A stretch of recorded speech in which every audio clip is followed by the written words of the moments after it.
What up? What up? What up? Welcome, everyone. It's Thursday night, and you know what it means.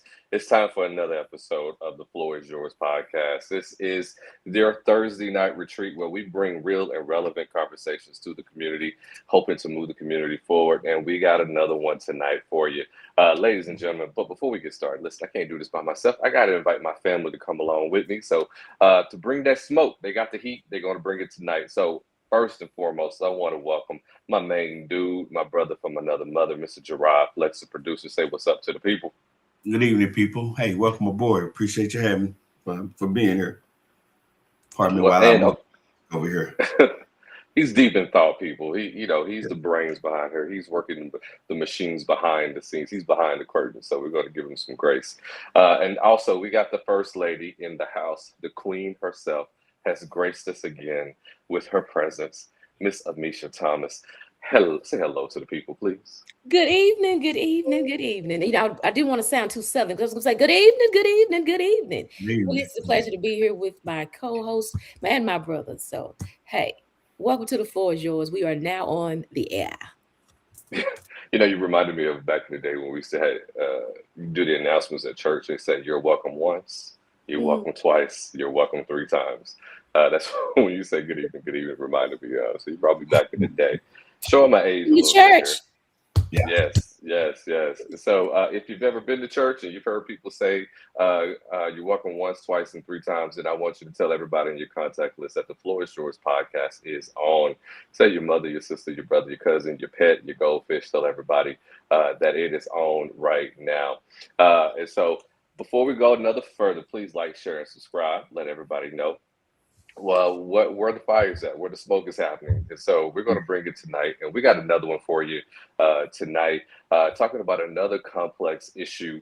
Again, relationships, because relationship problems don't stop. But we're here to add our 2 cents in to try to help people overcome. Because we got a little bit of experience between the three of us with relationships and kind of different situations we've been in. So we want you to learn from our experience as well. So tonight, we're going to pose the question.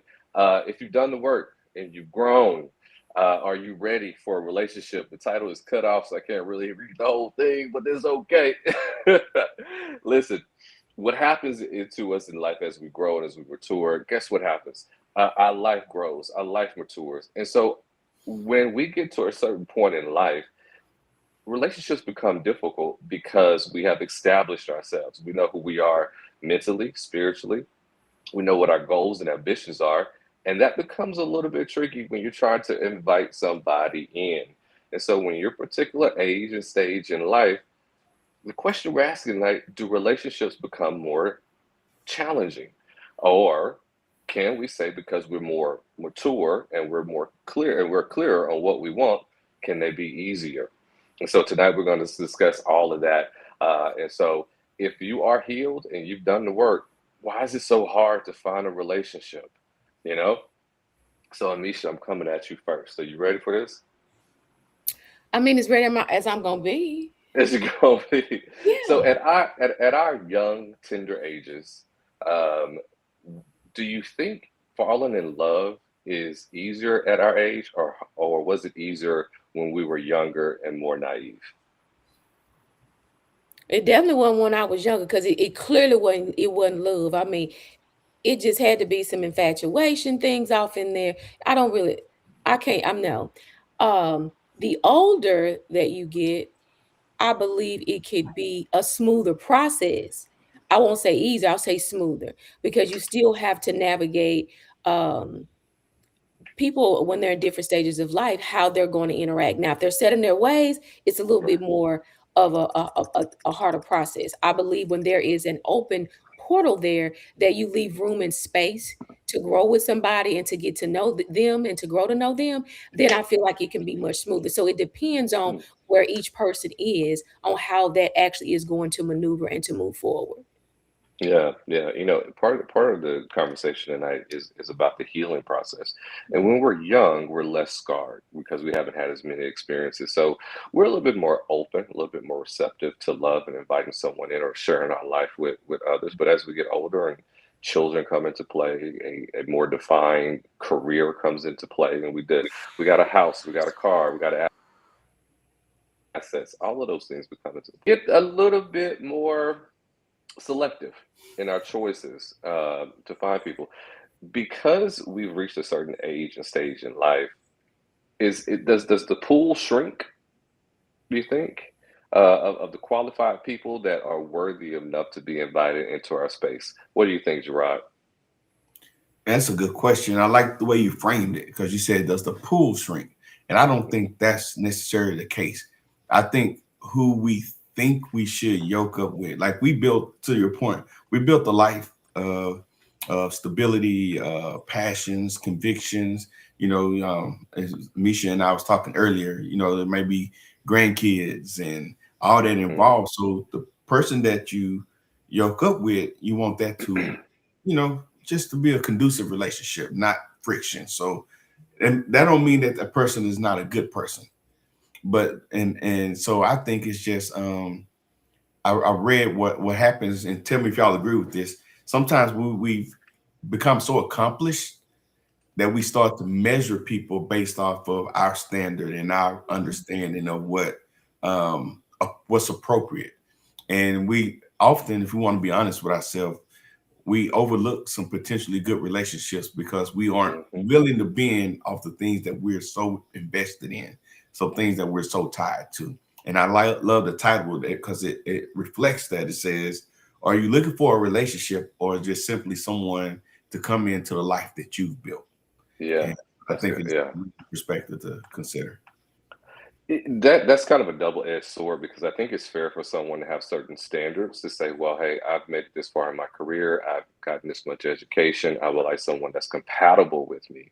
But then again, we speak about the accomplished area, are we measuring who is worthy of us based on their resume or based on their character? Because you do want someone that can travel in the circles that you have, that feels comfortable having the discussions you need to have with maybe your accountant or your your CPA or whoever networks you may be a part of. But then again, those aren't the things that's going to take care of you when you're sick. Those aren't the things that's going to help you raise your children. And so if you had to choose a side of the fence, Amisha, are you looking for someone's resume or are you looking for their character?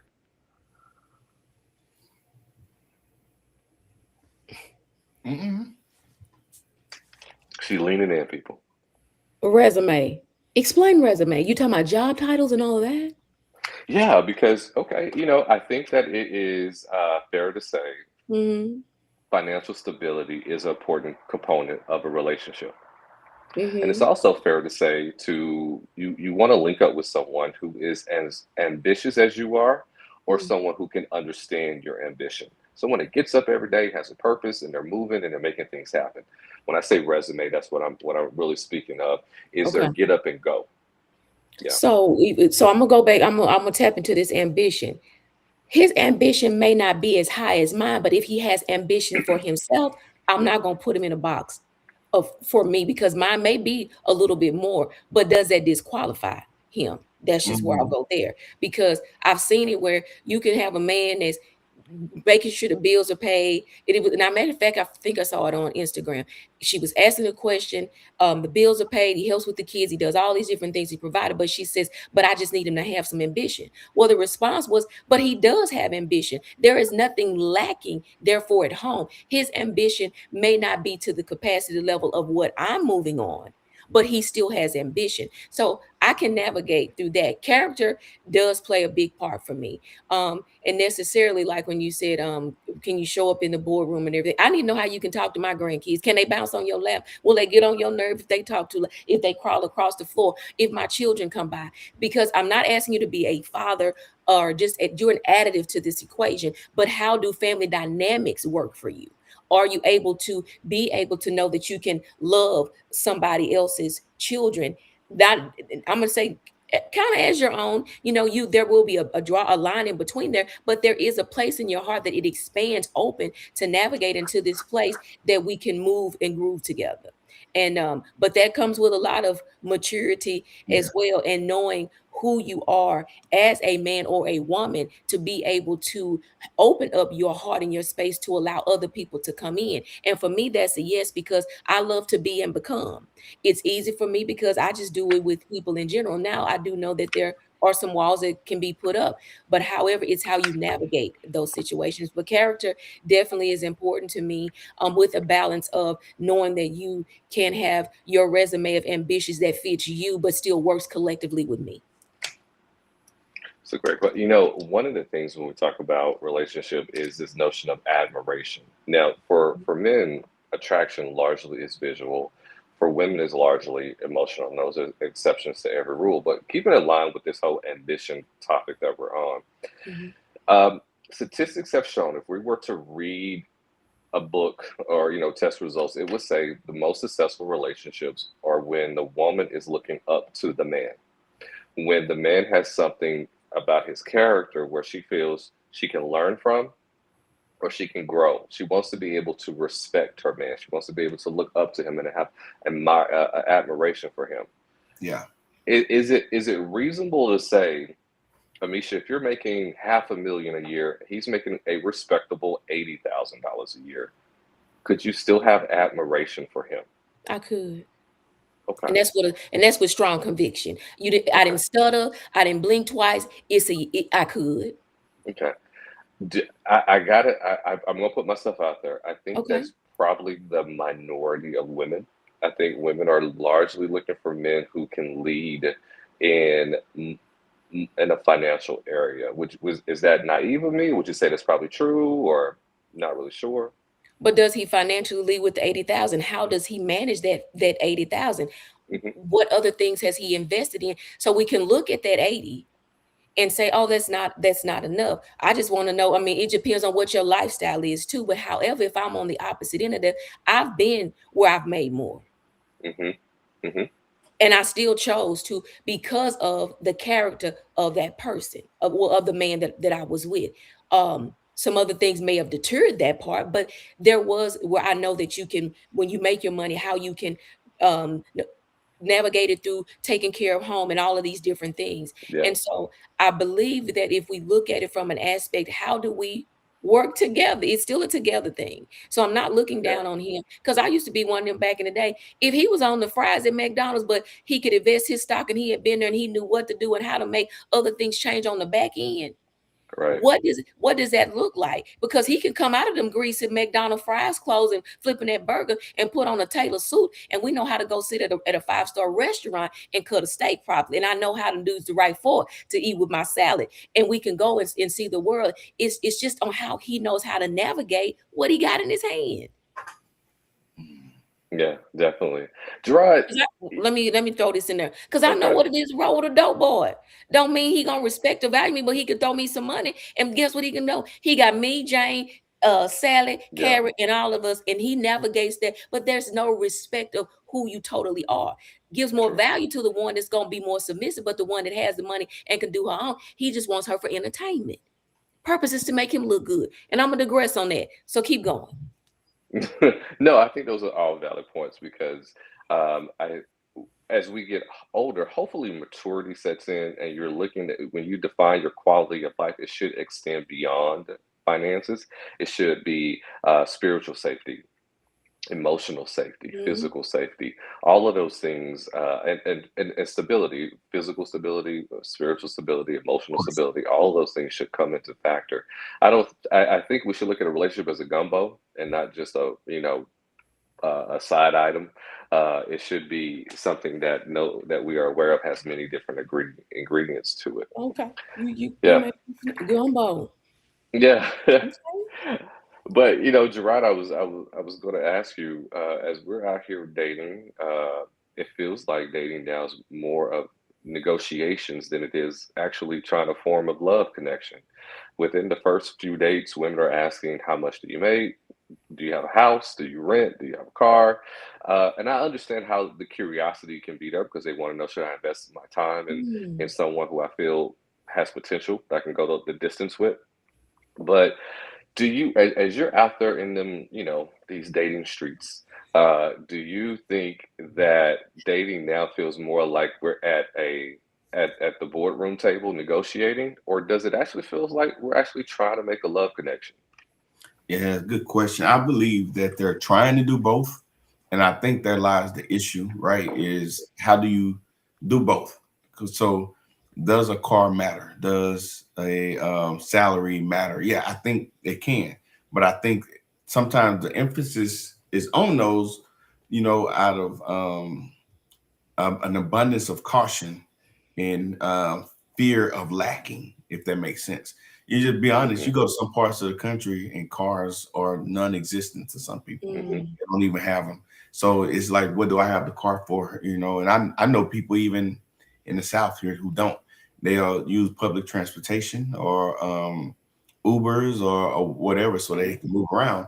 But their goals are such that, like, you know what? It just makes more financial sense for me to not have. So I think again, all that is important, but the I think the part we overlook is the why behind that. mhm. We judge people by the aesthetics. Again, all that is important, but a lot of it, if we want to be honest, is superficial thinking. I'm not Yeah, willing to go beyond, what it looks like, because let's be honest, a lot of us want something that we can take home to our parents or our siblings or our friends and say, mm, look who I got. They're going to say like he's nice or she's polite or but they're also going to talk about where he worked, what she does for a living. And that right there gives a level of validation to say like, wow, but we know, just be honest, looking at politics, and some of the wealthiest people on this planet are some of the most conniving, scheming people on this planet as well. So, it's the fear of lacking, the fear of going without will make us overlook some potentially good relationships.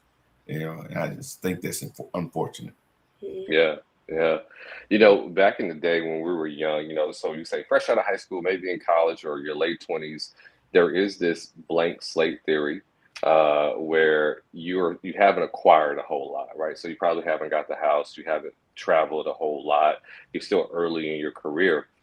And so you meet someone and you're okay if they were just getting started as well, right? But now you kind of expect a few things. So, what are some things you guys think are fair to expect? Because there should be a reasonable, rational amount of Yeah, expectation. As I'm bringing somebody in my world yeah, with my healed self, and I done the work, which we're going to get into later. I want to talk a lot about what healing actually looks like.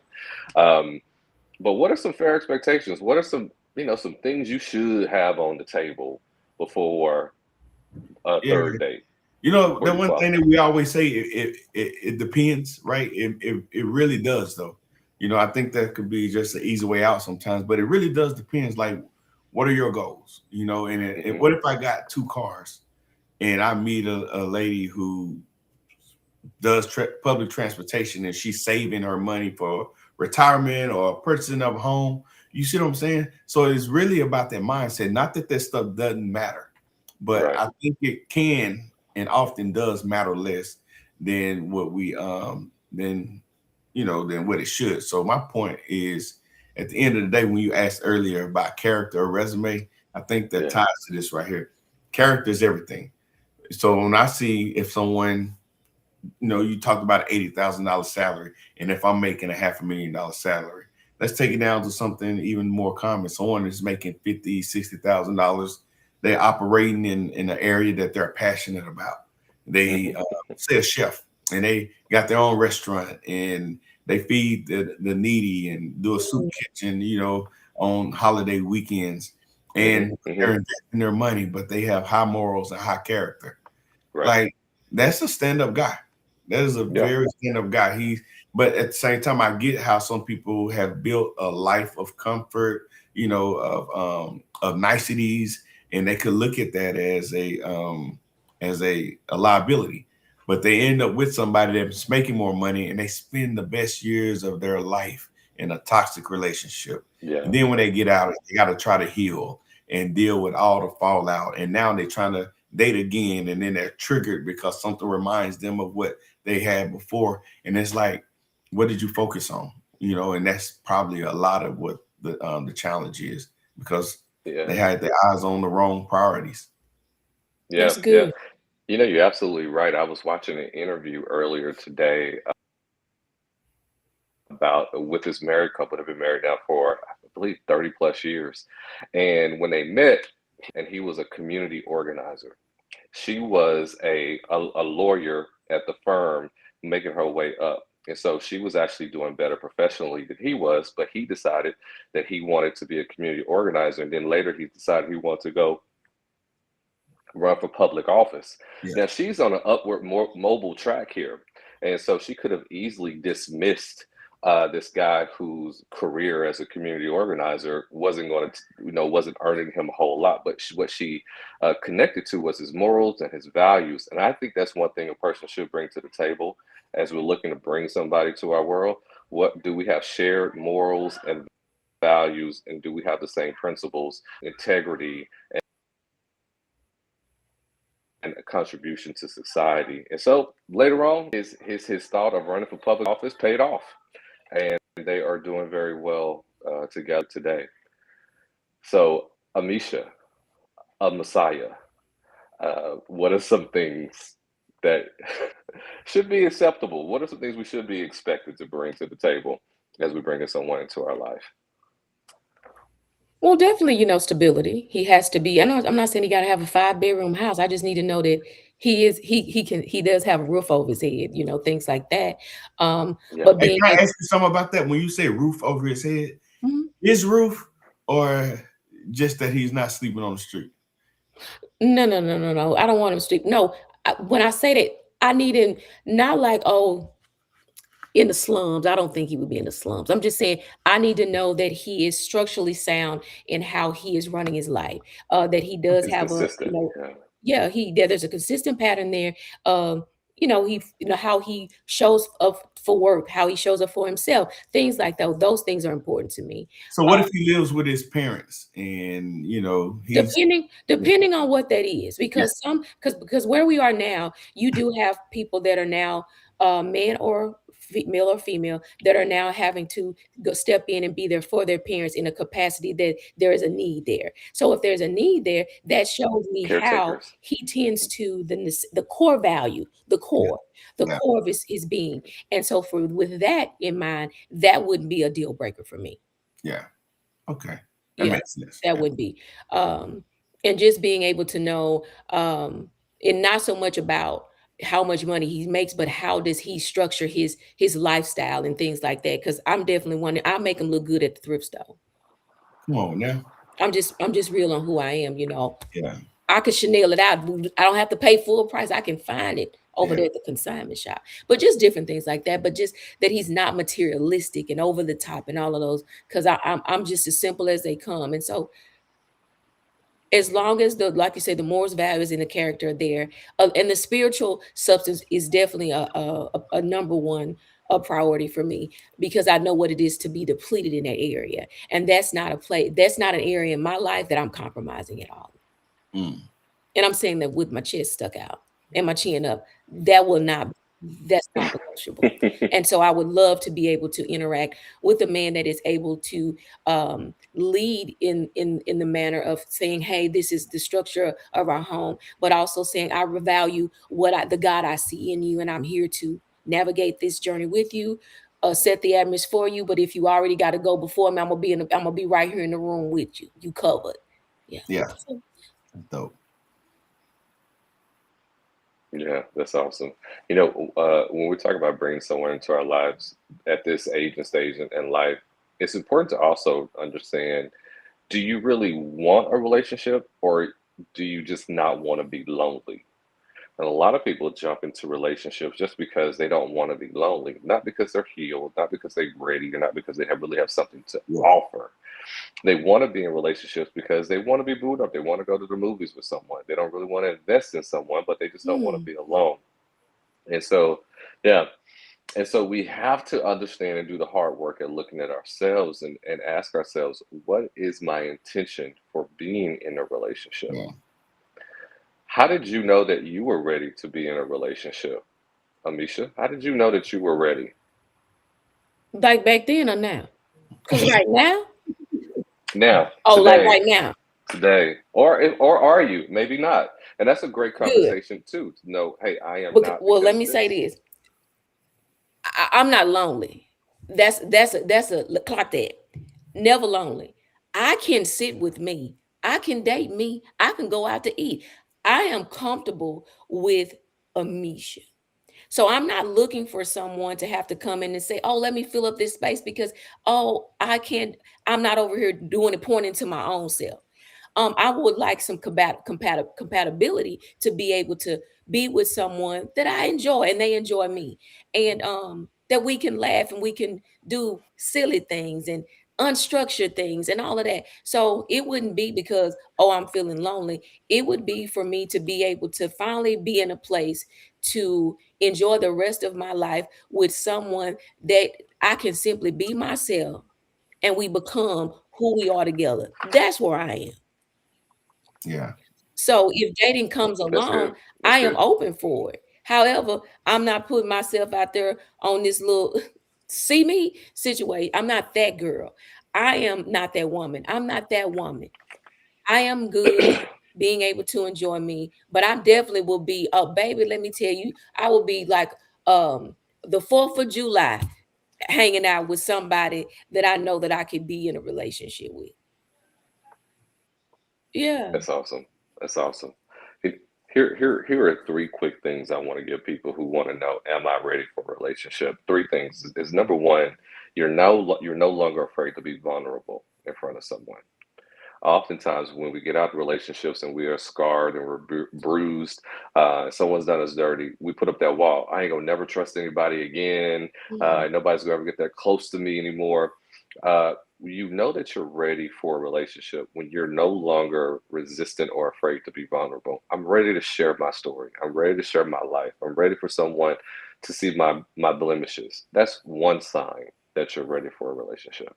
I got three. Number two is you're ready to give as much as you're ready to Mm, receive. An unhealthy person wants to be served. A healthy person is ready to serve. And so you know that you're ready when you're for a relationship. When you're just as eager to Mhm. give as much as you're ready Hey, to and receive. before you move to the third one, That's just a point of clarity on that. You're not, I think it's important to understand the difference between someone who serves versus a people pleaser Mm. because they can look the same, but that people mm-hmm. pleasing can get you in just a world of hurt. Would you agree with that? It does. A people pleaser, someone says they won't like me Mm. unless I show Right. up this way, right? And so if you're really healthy, I like the saying. You may have seen this on social media. I see it all the time too. It says, um, "An unhealthy person says, I hope they like me. A healthy person Move, we move. says, I hope I like I hope them." I like you. Right, right, Look, a healthy yeah, person says yeah. move or be And moved. so, I get it. yeah, Go ahead. there you go. Yeah. So people pleasing, yeah, definitely is a setup for disaster because you're constantly Right. performing. You feel like you're always auditioning for the role, and you should feel like you should have the role when you're in a relationship. Um, the third one is you no longer carry stereotypes. All men are dogs. All women are nags. And so if you're able to look at the gender that you're interested in without any type of negative stereotypes, but you're open to receive there are good people and there are bad people that come in all shapes and sizes, and you no longer carry those judgments about people. You're able to just to say, I'm just looking for a good Yeah, human being. I ran into some bad ones, but I'm ready for yeah, find a good one now. Those are three things you know that you're ready for that's a Well, good. with you relationship. wording it like that, I guess I've been ready all my life. Right on, right on. I'm just saying. The hardest thing for people to do is to be vulnerable in front of someone else. That's a really hard Yeah, thing to do. it's I, good. I It's guess good. it's all. I mean, I'm just gonna give it to you. I mean, I don't want to give you a mask and oh, nah. Today, it's gonna be some days I'm gonna be. I would snatch this head off to show you how I would act, but I'm not gonna do that to you people. So this, you just be like, this is me, or just be honest on how life has been. I don't feel like now where I am now that I have to go down a deep rabbit hole with it, but just enough to say that I've had my fair share of. Yeah, the lack thereof, and leave it and go from there. But enough to say this, but I'm open to being able to share these things. And if something comes up that doesn't make me feel right, that I'm now able to use my voice and not have to feel like I have to dummy it down because of how it may potentially make you feel, we can navigate through the process and you can express how it felt me sharing it. And that, so having that is a very big plus because it will really enrich the relationship. Yeah. Hey, let's go to a commercial break real Yeah, quick. yeah. Come back and we'll continue the discussion. Real men talk. If I had a group of brothers that I could confide in, a group of brothers that encourage me to be the best man possible, that hold me accountable for actions, but brothers that won't beat me down when I fall short. If I had brothers like that in my life, I'd open up more about my challenges. I wouldn't be afraid of being vulnerable and transparent. I'd be more deliberate in my actions and not scared of failure. I wouldn't act like everything is okay when I'm hurting inside. Sometimes it seems like there's an all-out assault from the world on black men, and hurtful words from my lady cut deep. I can't show my pain, 'cause if she knew that she hurt me, she would do it over and over again, hoping that each time cut deeper than the last. I do understand that women have challenges too. That's why I work so hard to be the strength she needs. But I need a band of brothers who understand that sometimes I simply want them to listen. Sometimes I need advice, but other times I need a shoulder to lean on. I need a band of brothers that create a safe space that gives us all a chance to talk about our fears. Because it's therapeutic when real men talk. Real men talk. Real men talk.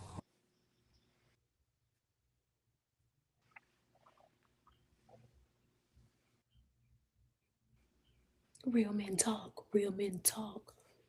Like a little whisper at the end. Yeah, that's really cool. I do Real too. men do It's really talk. cool. Yeah. Real, yeah. Real men do talk. Real men need to talk.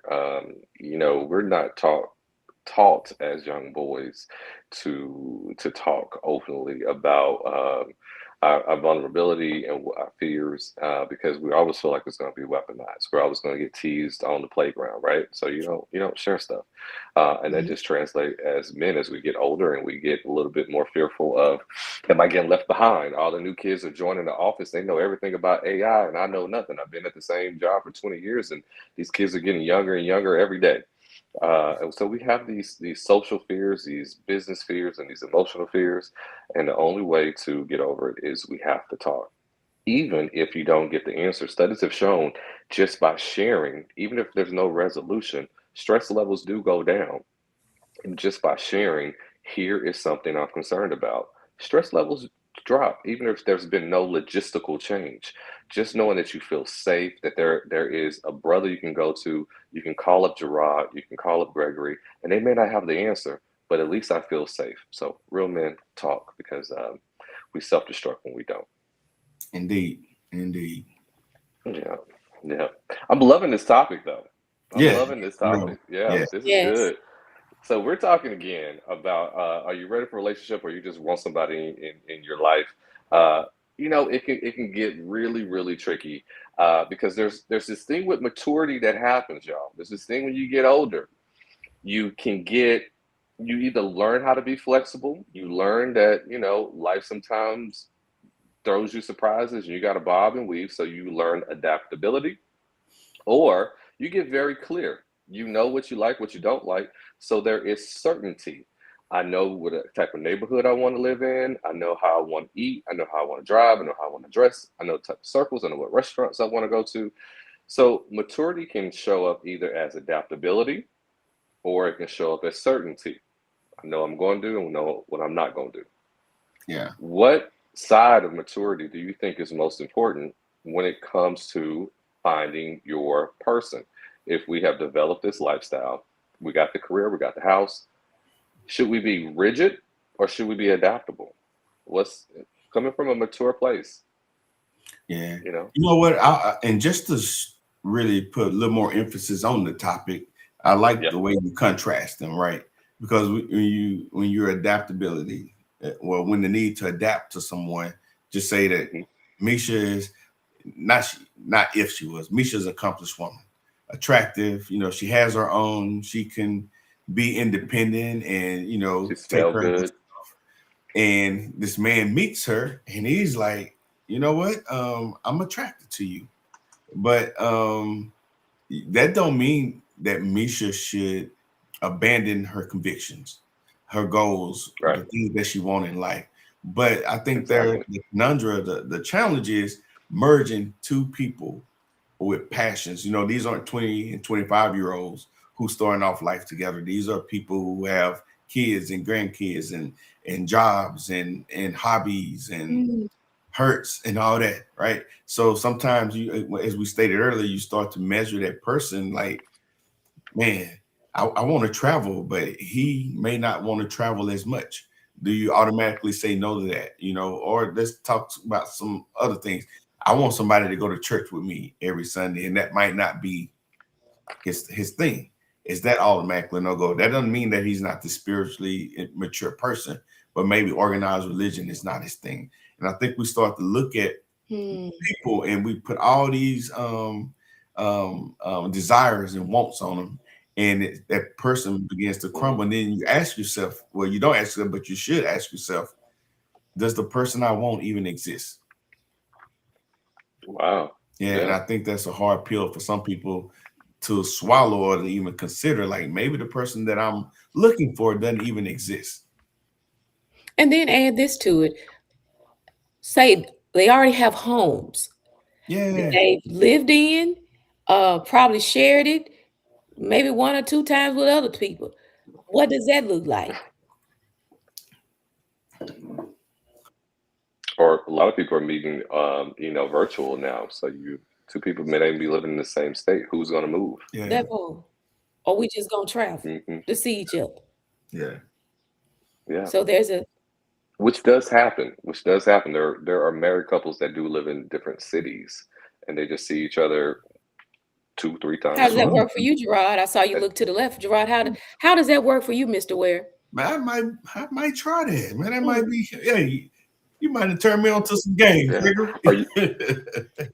Are you guys familiar with the actress Shirley Ralph? Mm, She's on the show Abbott Elementary. She was in Dreamgirls years okay, ago. yeah. She was the mom in Okay, I got Moesha. you. Yeah. Yeah. She's married to a senator, and they live in 2 separate homes. The same home. And they are madly in love, and they have a great marriage. Been married for I think 2 decades now. Just living their best life. A great marriage. According to them, it couldn't be better. But they live in 2 different houses. So, marriages can look different depending on Well, what you're looking for. you're right. And then of course you got the ones that travel, say men that drive trucks or men that charter, things like that. They could be gone 10 to 20 days. How does that work? Now it works for people because I guess it gives time and space, gives them they work and they come home, or maybe they more excited when they gone. But I know it works because it's working for in my mom's life. Because I mean he is there most of the time, but when he has to charter and do different things, my papa is gone and we check on it and he checks in, but it works, for them. And they're way old. They like 70s. My mama is It's anyway, dope. yes. It's dope. Yeah. But one of the things though, Misha and Gregory, is that sometimes people have spent so much time in a bad relationship. It's now like, man, I've healed. And a lot of times it's the illusion of healing, but not to go too far in that. But you spent so much time in a bad situation that you get out of it and you think you're ready for the next situation. And sometimes what Gregory talked about is rigid. They like, you know what? I've been through what I've been through. And you hear this often. I know what I want and I know what I deserve. So they looking at people and writing them off from the jump without even knowing much about them. So, and I just, again, I think it's unfortunate because the illusion that they've healed is there, but they're really moving with the weight of the baggage from hurt in past relationships. They hadn't learned how to release yet. Yeah, yeah. A lot of times when you meet people that are that rigid, that they say, "Hey, I'm looking for this," and if you don't have it, then you don't qualify. That is a lack of trust in themselves. They don't because they've come out of these bad relationships. Sometimes years, even decades. You've been with someone who's physically, mentally, so and financially, or abusive to you. You get to a place where, like, do I even know how to make the right decisions for myself? I do have clients that I work with who say that they don't get into exclusive relationships until their committee says that it's okay. So when I mean committee, they have some wise counsel in their life. And so what they do is they go out on double dates and they get together. And because they have an insecurity about, can I choose the right person for myself? I'm gonna allow my committee to come in and help me choose the right person. And so that you have these extremes where people are like, I don't have trust in myself, so I create this rigid uh, checklist that this person has to have. If they don't meet it, then they don't qualify. That is saying you don't trust yourself because you have the ideal of what a perfect person shows up as. So if you don't show up as perfect, I'm not going to accept you because I'm afraid of failing again. So all of that is just a fear of failure. A, com- a committee. A Huh? committee. A committee to choose your person. Yeah. hmm Yeah. hmm I'm And glad, then So that I'm may glad sound I've never strange to been that us, far but gone. that's really not too far fetched if we look globally. In a lot of other cultures, we still have prearranged marriages. You have families that help, bring um, options. I hate to say it like this, but options or selections for their children of who they can court.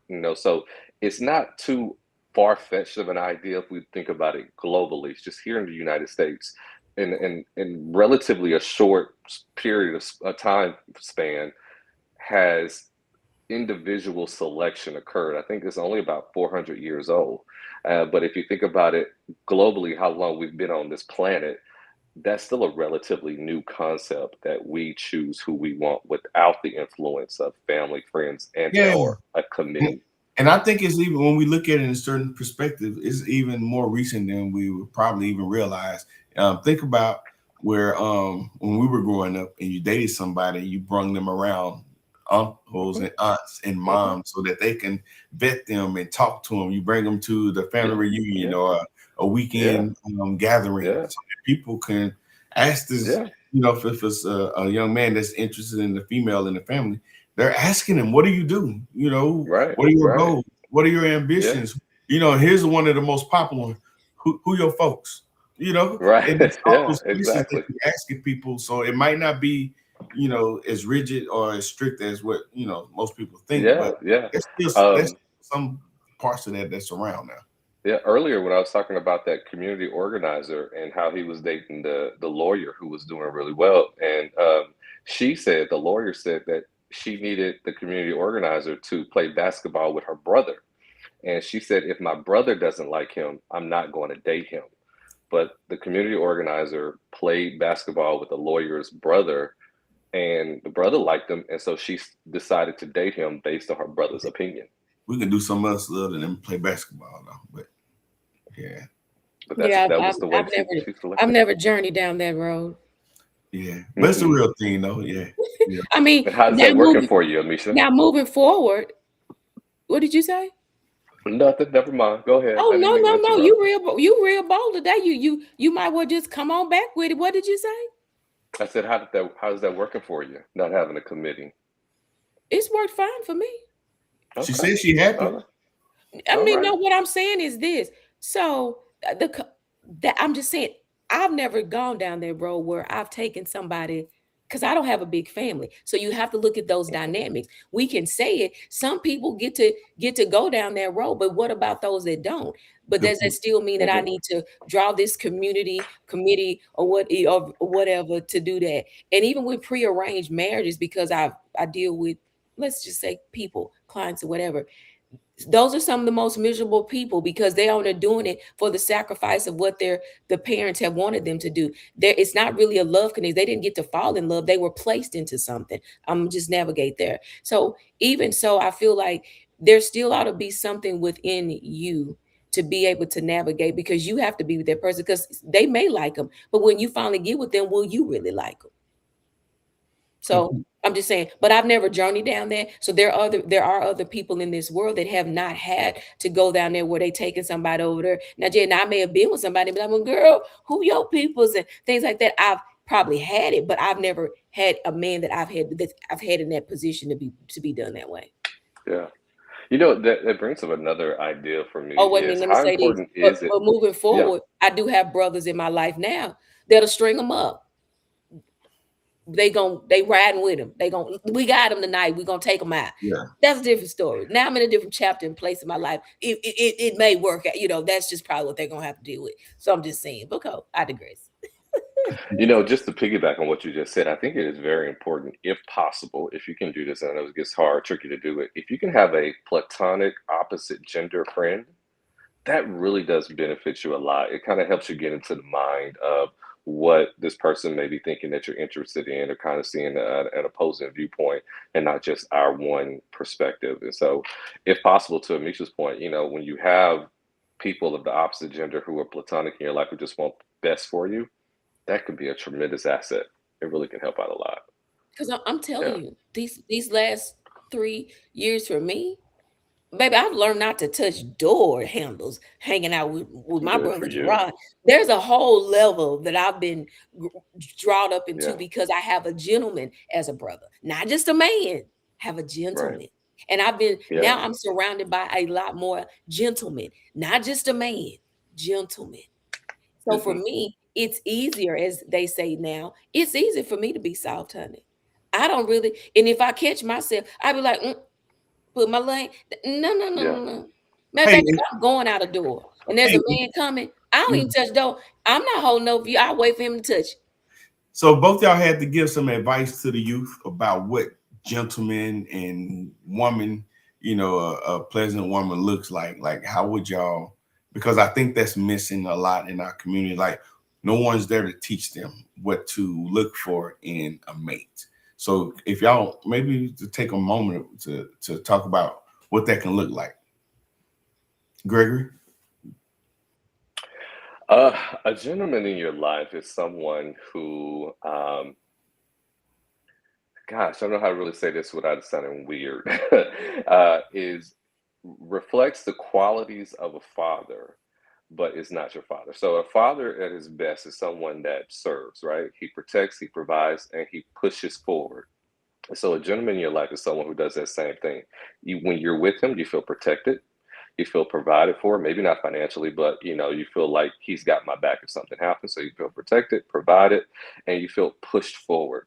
Meaning that if you say to me that you want to be a chef, then I'm going to be asking you every week, have you signed up for cooking classes yet? What have you cooked this week? Have you got a new recipe book? So a gentleman is someone who cares about your growth as well. Oftentimes, when we think about gentlemen, we think about someone who pulls out chairs, opens doors, and says nice things. But that's only one aspect of what a gentleman is. A gentleman is someone who protects, provides, and lovingly pushes you forward. So that's the type of man you should want. I will say this too. I do give this caveat to a lot of women when they're looking for men. I say, who's the best man in your life? Think about the best man in your life. Like, be it a coach, a friend, a pastor, a brother, whoever it is. That man is not in your life by coincidence. That is God giving you the standard of what you should not go beneath. Because if God has given you an awareness or an experience, or he has shown you a certain quality of man that you deem to be good, then God is saying, don't go below that standard. That's what you're worthy of. Yeah. So to all the women, think about what's the best man that you have in your circle. God is saying, don't go below that. Yeah. Misha, what you would advice you would give about what a mate that you should desire of, a man should desire out of for a woman? As far as a woman, Yeah. now this is we can we can't go abroad with it, right? Because everybody got their different tastes. But I would definitely want one. Look for you a lady that has put in the work for herself to be able to navigate, to understand the thought process of how she can tend to you, how she can navigate the rough patches in your life, but also be able to be able to smooth it out and to be the other side of that, that's more softer for you, that she can challenge you without making you feel like she's trying to sub authority over you, but she's seeing the best in you, and that she's willing to have an opening ear to listen to you, even in the hard times. But you know that you have a safe space in her, that she can pray for you, she can cover you, and she can also be attentive in the places that you need her to balance you out. And that even if she is stronger in some areas, that she doesn't make you feel intimidated or less than, but she shows up to be in the meeting place to meet you where you are and to pull balance in your life. That's what I would say. I like that. I like that. I like that. Good. Yeah, that's good. Okay. You guys brought up an interesting question though earlier. We're talking about the committee. How important is it? How important is the opinions of the people that are already in your life? So what if your best friend doesn't like your choice? What if your parents don't like your choice? What if, you know, your club, your organization, or your whatever you're part of say, I don't know if I necessarily like him. And these are the people that have been in your life for years and helped you with the good, the bad times. How important is that to you? If your best friend says, I don't like him, Amisha. If your best friend says, Gerard, I think you can do better. Yeah. How do I want to say this one? Take your time. Kids are listening. I've had one of my children say, my daddy don't mean you no good. That's their daddy. Now, whoever wanted, you can figure out whatever you want. I don't care. You can figure. But when it was said, it was because my life had changed and I had presented myself differently. And because I had grew and developed and put in the work, how dare you go backwards? So when your kid, or even that's the core. So I'm going to just say the core value, because my core is what matters to me.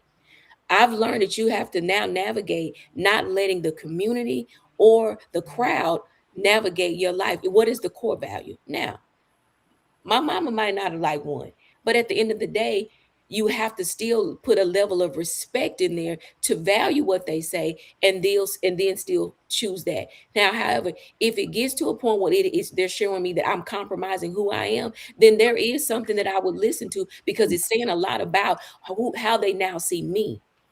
And is that taking me backwards or whatever? So I feel like you have to listen from where it's coming from and how it's being said, and what is it showing you that they're saying that if you go that way, it could take you back. I had it where, hey, they'd be like, honey, you are powerful in your own right.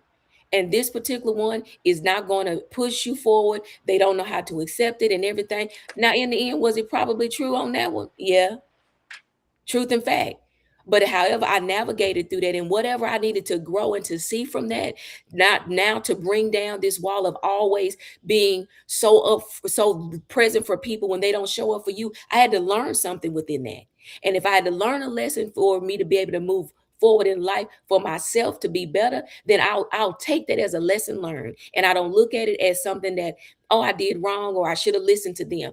At the end of the day, purpose in life have a plan, and sometimes we detour from it, but if we go through it, it'll put us right back where we need to be. So can they be beneficial at times? Yes, they can, but you have to know what that looks like, and you have to do a judgment call even for yourself. Right, that's good. What about you, Gerard? What if your family, your sister, your brother, your cousin, your best friend, they say, I don't think she it. I don't think she it, Gerard. Yeah, just thinking about what we talked about earlier about the whole concept of a committee. I think it's probably worth exploring the why. Like, now I don't want to just, because there's some people that genuinely love you, but they will hold on to you for their life, and they knowing that when you get in a relationship that they're losing a part of you that that they've benefited and enjoyed over the years. So I think it's important to ask the real questions. And someone comes to me that way, they're going to have to first qualify what they're talking about, not just say, they don't like them. Like, tell me why, and then give me some examples. Like, it needs to be real and relevant, and then we could talk about it. But I don't want to automatically push back, because then I'll be contradictory based off of what I was saying earlier, saying that the whole committee thing can be something legit. So again, I would want to listen, but I'm listening to people with that I value their opinions, and I know that they want the best for me. So that's my answer. Cool, cool. I have I've said this before on the show. It's probably a very We should ask you. yeah, Ask. yeah. Oh, I'm clear. If well, I was gonna say I have this thought that I go by. It could be immature, but it's how I live. I don't care. If my woman don't like you, then I don't like you. So if you don't like my woman, then I don't like you either. And I know that that's debatable, right? But I'm me myself, Gregory, in my own skin. I'm very clear that I'm a ride or die type of guy. I'm with you to the end. I get with you in the mud. So like we together, and yeah, I think that fits, all things considered, meaning that this is a decent woman. But there are some women that are, and men, that hmm that's less than desirable or respectful, if you will, to yes, other people. So I'm sure you're not saying that you're gonna ride and die with somebody like that, right? yeah. Nah, she has to hit my qualifications first, right? Yeah. Yeah, Okay. exactly. Yeah. Good Yeah, point of clarity. opposite sides of that conversation. I do. I really do, and I think that's a good conversation to have too, because you need to So leave the door open for an hypothetically, intellectual. yeah. So hypothetically, you're you're Lay it on me. you're you're you're dating, I am. and your I am. and your girl don't like us. Right. So you gonna stop liking us because she don't like us. Put them on the Yeah. spot. Yeah. You stop liking us. I would for my wife. Yes. But Oh, not for my okay, girlfriend. But I would for my wife. I would. okay. Yeah. hmm Well, hopefully when you marry, she like us. Cause if not, honey, I'm gonna send y'all a nice little letter for your wedding. Yeah. Yeah. Yeah. And I need to probably explore that a little bit, and I'm open to being, educated on things. But yeah, I need to talk to my therapist about that, like, because I need to be intellectually astute enough to know when to make good judgment calls.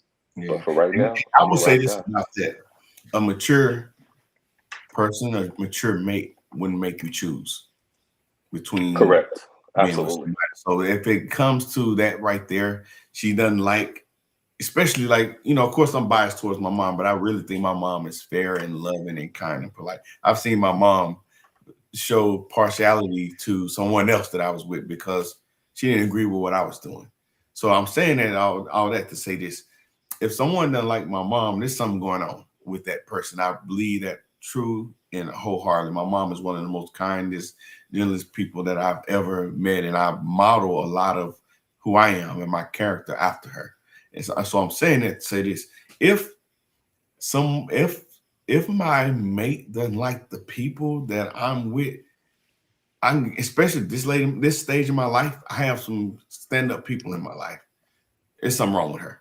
And hopefully I'm gonna find that out well before it even gets to that. So yeah, but yeah, to say that I'm going to, cut people off just because she don't like them, yeah, no.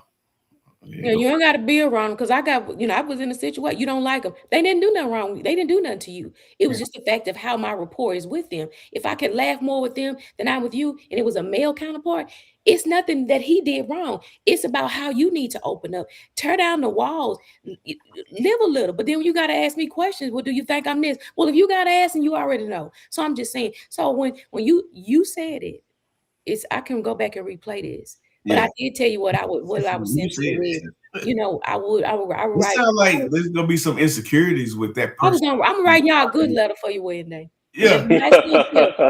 but that does seem like there could be some insecurities there with her, and isolating you is not going to cure whatever it is that she's dealing with. It's just going to be you there left to deal with her, and then when she's gone or he's gone in that situation, man, good luck rekindling those friendships. And I'm not gonna even put it back on her because if he makes the choice to do it, then that means it's something in him too. So we can balance it out, but he don't get to get off the boo boo train. Okay, go ahead, Gregory. No, I love that conversation. I love this type But of I'm glad you're going. exploration. I'm glad you're going to your counselor to talk about it. Yeah, yeah, yeah. I know where it stems from. I'm absolutely sure. We got to do a show about mothers. You talk about someone doesn't like your mother, then it's probably something wrong with them. I had a terrible relationship with my mother. I did not like my mother. I don't think she was a good human being at all. If she was alive today, I'm sure we wouldn't have a relationship. And so I think a lot of it probably stems from that. So I'm fully aware of that, and I'm open to the conversation of Well, growing. I'm glad So I asked that question. It could allow you to have a wow moment to process and then say, you know what, I probably need to search that area. That's what mhm, brother and sisterhood is for. Right real on. men talk. So That's at the right. end of the day, I don't care if she Absolutely. don't like me. I ain't going nowhere. I Hey, never mind. Go hey. ahead. So let's go ahead, Greg. We're gonna let you wrap up the discussion and give us some parting thoughts, and then let you um, tag Amisha in so she can give us her. Yeah, Don't tag me yeah. in tonight. He gonna finish it. Okay. Here's I'm here's just here's what I have to say in in our closing remarks is this is that if you're looking to bring someone into your life, one of the most important questions or one of the most important details to look for is when evaluating is do you feel like God is loving you through this person? mm, If you feel like God Himself has sent this person into your life to challenge you, to push you, to help you grow, to support you, to encourage you, then that's a good person. Will there always be things you need to tweak, to work on? Yes, because there's no such thing as a perfect relationship. So the expectations of problems is real, but the expectation is we will work it through should also be equally as real. So when selecting someone to spend your life with, ask yourself, do I feel like God is loving me through this person? And if so, then I can feel comfortable to move forward in this relationship, not because it's going to be perfect, but because I know that God is in the midst of this. Come on, Gregory. Yeah. The word with the word. That's hmm good. It's good. I'm sure you got a thing or two to say. I've got to write this down. Write it Yeah. down. Yeah, write Do it I down. feel like God is loving me through this person? I mean, you gave a good, that's a love note. You know what I'm saying? Mm, Um, and I feel like that's good because it's the way he values us. And when you get someone that you can feel that way, feeling like God is loving you, that means he is he or she is accepting you for who you are, but also giving grace for things to be readjustable and to navigate it together and to tear down some walls and to see the pureness of your heart and things like that. So I do feel like that is definitely a good one that I will piggyback on. And if you are wanting to move forward, um, prior to having to put in the work, I definitely say put in the work with yourself. And when I say that, that means could you take a year with just you? Not 6 hmm months.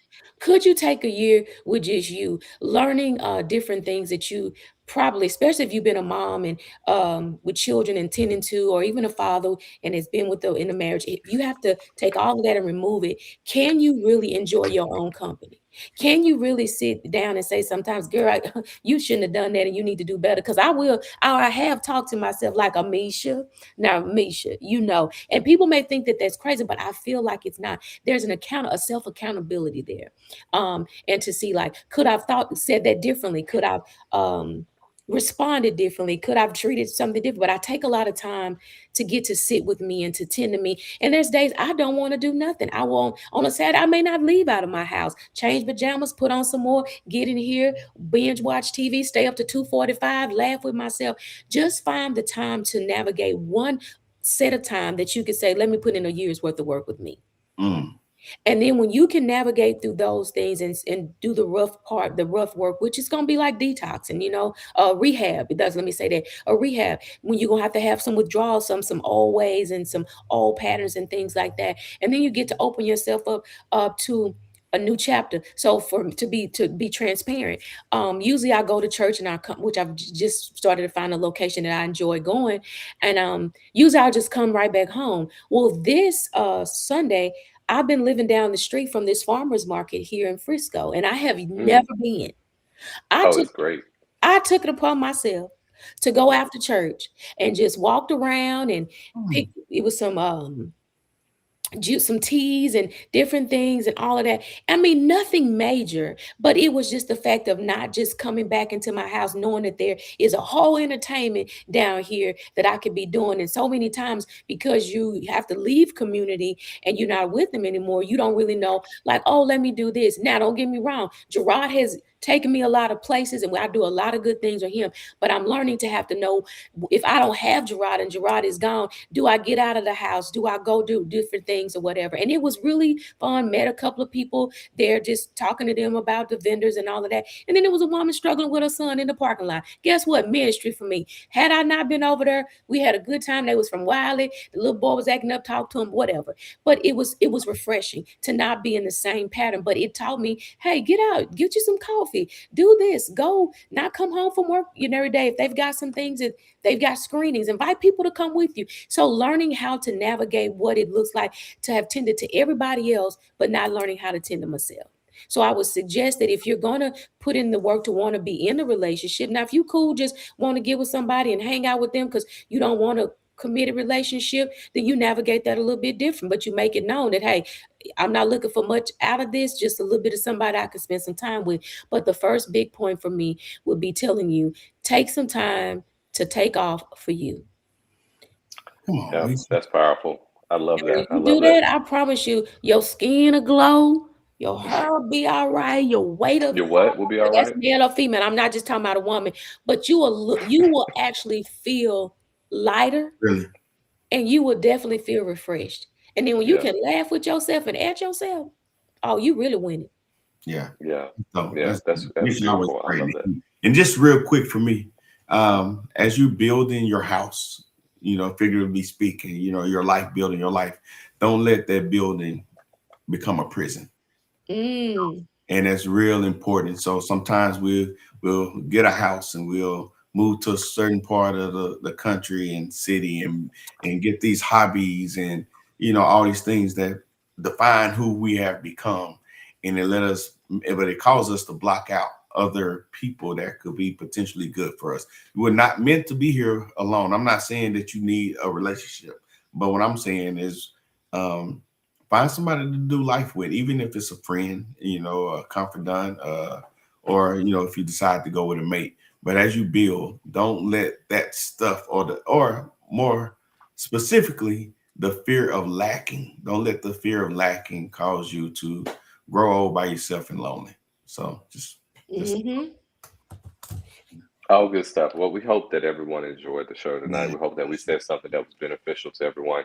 As you look forward to creating a new relationship, one thing I just do want to add is that understanding your wounds doesn't mean that you're healed from those wounds. come So on, take bro. time, as Amisha said, to look inside and heal yourself first, because the best gift you can give anybody is a healthy you. The best Hey, gift you can give anybody is a healthy you. I just don't want you to leave people hanging with that. Like that was good, man.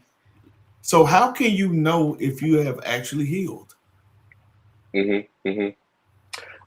When you can, gosh, there's so many little Yeah. tiny little things you can do to understand if you're healed. The first thing is when you can be offended without wanting revenge. So in relationships, people are going to disappoint, they're going to frustrate, they're going to annoy, and when that friction happens, you don't immediately go back to who you used to be. I need to run. I need to hide. I need to cover. I need to protect. You're open to discuss. You look at the problem head on. You're not running away from the problem. You're looking to resolve the problem. A Mm, person that's looking for resolution and not looking to hide is a healthy person. it's good. Yeah, It's yeah. good. And so that is one meaningful way. Another thing is that when you're willing to be 100% in, a lot of times when relationships, when people are like, well, if it doesn't work out, I still got a list of other guys I can call. So one of my favorite phrases I heard one of my clients say, it just made me laugh out loud. Says, "I don't have I don't have a roster, but I do have a waiting list." Meaning, right? Meaning that, hey, if this joker don't run out, I know somebody I can go to. You're not looking for a plan B. You're willing to be fully engaged in the relationship that you're in right now. You're not looking to escape. Those are ways. And then the probably one of the biggest ways is that you have more happiness than you do pain. A lot of times when we're unhealed, there tends to be a dark cloud. You may not be crying all the time, but you do have a insecurity, you have a sensibility of things are not going to work out. It's just not going to work out. Intelligence can work against you because intelligent people can create a solid argument of why I should not be with this guy. I shouldn't be with him because I don't like his hair. I don't like his nose. He drives too fast. And women can do the same thing. I shouldn't be with him because he's this short or he doesn't make this much money. Intelligence sometimes can create a prison for you, for yourself.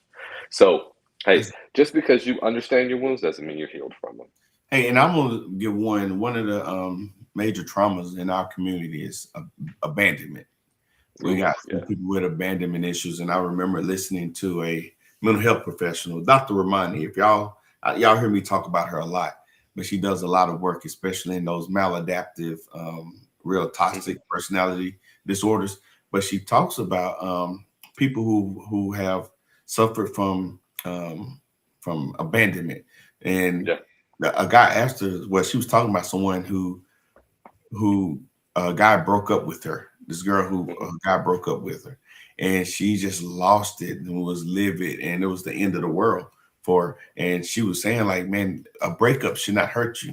And the guy was like, that was interviewing her, was like, I feel like everybody would, take a breakup hard and not feel good about it. She said, yes, but it doesn't take you off the deep end. Right. And so that's the thing, like when you deal with disappointment. So I ask people that all the time, like, hey, how do you deal with disappointment? When you don't get your way or someone lets you down. And, it's one of those things that when you have those abandonment issues where someone don't show up how they should have, you looking for that all the time. And you start to manifest that in relationships. So Sure. Yeah, it's one of those things, like what you fear the most, you almost create the environment that makes that very thing happen. So it's something to think about, especially if you have abandonment issues.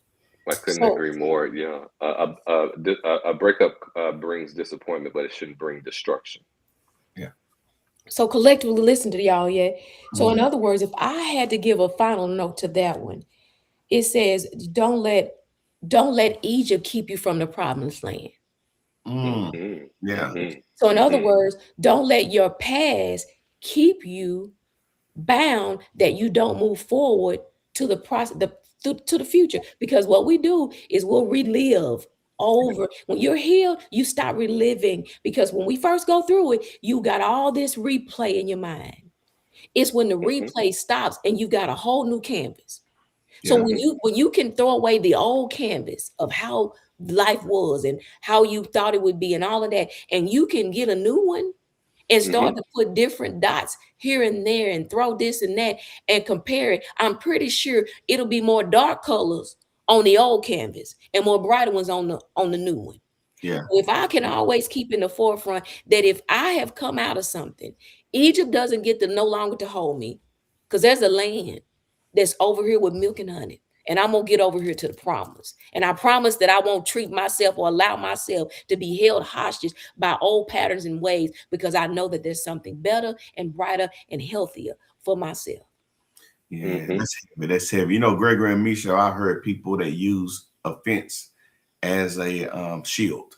And that's like, man, that's a sad state to be in, right? Where you carry what other people did to you and you put the onus on other folks to not do that to you, what's been done to you in the past.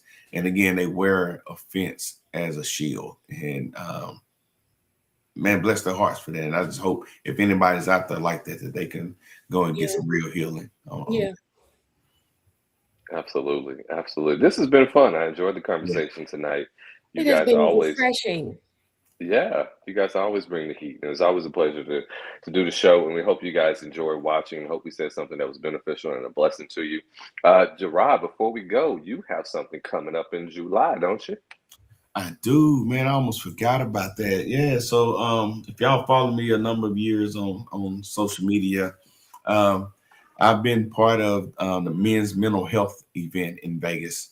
I wasn't part of it last year through some unfortunate, circumstances. And some not so good partnerships. But this year, the original organizer, said she will not go forward without me, and that meant a lot. So if y'all follow me, you know how important men's mental health is to me. I talk about how important it is for men to be there, stable, with a mindset that's conducive to good order and discipline, right? And we're going to be there talking about emotional wellness. Hey, hold on 1 second while I share this flyer. But we're going to talk about emotional maturity. We're going to, there we go. Here's the flyer right here. The weekend is Friday, June the 12th. That's a Friday, of course, and the Saturday is the main part of it. But it's the focus is on men's mental wellness, and that Friday, just so everyone knows, is open to the community. So if our female counterparts and want to come out and ask questions and engage us and learn something on their own, like come on out that Friday and be a part of this special thing. Gregory and Misha, we always talk about when it comes to men's well-being, a lot of times, especially with physical health, our women have to push us to go to the doctors and get these exams and these tests just to and check up to make sure that we're healthy. Nothing is different with our mental health too. You know, sometimes our women are the buffer. They're the ones who absorb a lot of what men are dealing with, you know, and it's real challenges out there. So women, if you know men that are dealing with stuff, these type of events are important. You know, this is a free event. We have professionals, mental health advocates, mental health specialists out there who dedicated their life to bettering our community. So Friday, June the 12th, and Saturday, June the 13th, come on out to Vegas. The information is on the flyer. I'll make sure I put it on my page on IG and Facebook and in the comments to this show so that people can get the information. But just a shameless plug, after I get done giving my session there, I'm going to the dice table. I'm shooting some craps. Coming back to Texas. With some money. He coming back with big bank. Yeah, man. So, and I'm going to use that to buy us a podcast studio. So get ready. Oh, with it. Yeah. Let's do it. Make it happen. So, man, well, that looks like a great conference. Yeah, yeah, it is, man. It is. So I'm go ahead, Greg. I'm super excited. And I know you're gonna be excellent. I know they're gonna be better because you're a part of it. So that's great. Yeah. So who's ever able to make it, hey, get that plane ticket. You want to be in the house. And don't look at it as like the price of a plane ticket. Look at it as an investment in the generations to come.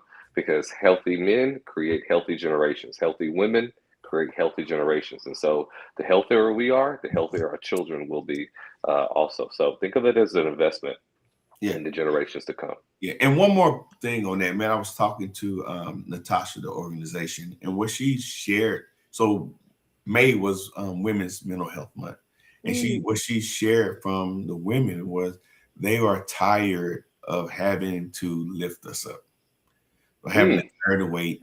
And yeah, it was a raw and real conversation where and it's getting worse, where men are starting to bash and belittle women. You know, we've done work in that space to try to help heal the divide, but it was a consensus in there where like they're tired of having to carry the load. You know, you look back to organizations, church organizations, and in our schools and coaches and in our communities, women have largely been the more permanent foundational piece that's holding us together, if we just want to be transparent and real about that, right?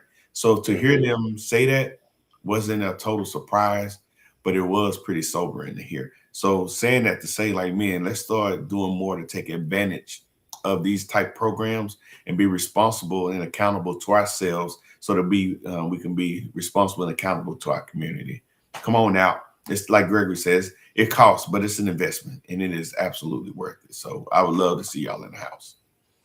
Yeah, absolutely. Well, gang, hey, it's been another fire episode. Hey, to those of you who are watching, please keep the comments coming. Gerard, Amisha, and myself, we'd like to dip back into the comments. And so if you leave a comment, we will may just surprise you with a comment. So we thank you so much. This is Thursday night. Put it on your calendar. Set an alarm on your phone. for the Floor is Yours podcast. Let us know what topics you may find interesting that you would like to hear us discuss, and we'll be sure to do it. We love you. Thank you so much for watching. And until next time, peace, love, hair grease. We out. Ciao. Yeah. Good. Won't need another, this one here really do it for you.